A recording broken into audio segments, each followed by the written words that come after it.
Hey, it's Rebecca Smith from the KBIA newsroom in Columbia, and it's time for Missouri Health Talks, a project where we listen in on Missourians' conversations about access to health care. This week we hear from Casey and Jennifer Simmons in Devil's Elbow, a tiny town in Pulaski County. Their son Hunter has severe cerebral palsy, and full disclosure, he goes to a school where my dad was previously a teacher and the principal. Casey and Jennifer talked about how insurmountable medical costs can seem and about how important it is to advocate for Hunter. Here's Casey.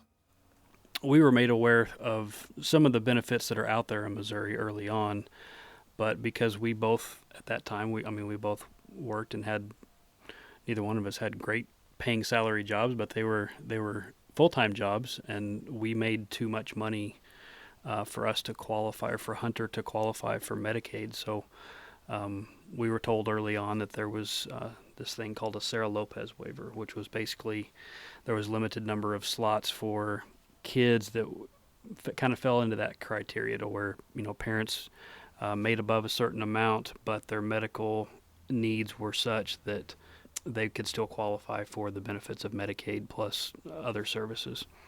And so essentially we were put on a waiting list, and there was paperwork that had to be completed each year, applications, and all the while really not receiving any benefit, but just kind of in the hopes that at some point before Hunter turned 18, he might be eligible for one of those spots. And probably about 2014 or so, we received a letter in the mail one day that said that Hunter had been removed from the waiting list for this waiver. And without going into all the details, there was basically the ball was dropped. And we knew at that point that there was needs that he needed that, quite honestly, we couldn't afford, even though we had full-time jobs and we had primary insurance.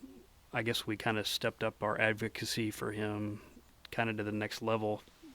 If you are in that position where you're the parent or guardian of a special needs person, an adult or a kid, from my experience, in order to fight for or advocate for your loved one, you have to be relentless.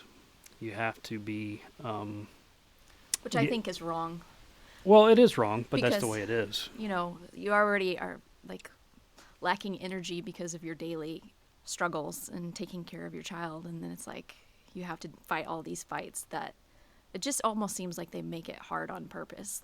I don't know. Yeah, I'll agree with that. I get frustrated, and that's the other part too. I think you have to be it's a frustrating process. Super patient, and be able to balance being assertive without crossing over the line of being a jerk face because you're so upset and you're so frustrated. Well, that's very easy to do. I can tell you that there's been many times where you want to hang up on somebody, or you want to question their integrity, or or their intelligence. Yeah, but you can't do that. You have to force yourself to be the better person and realize that you are fighting for someone else, and the only way that you're going to accomplish that is to be as objective about it as you can and diplomatic as you can.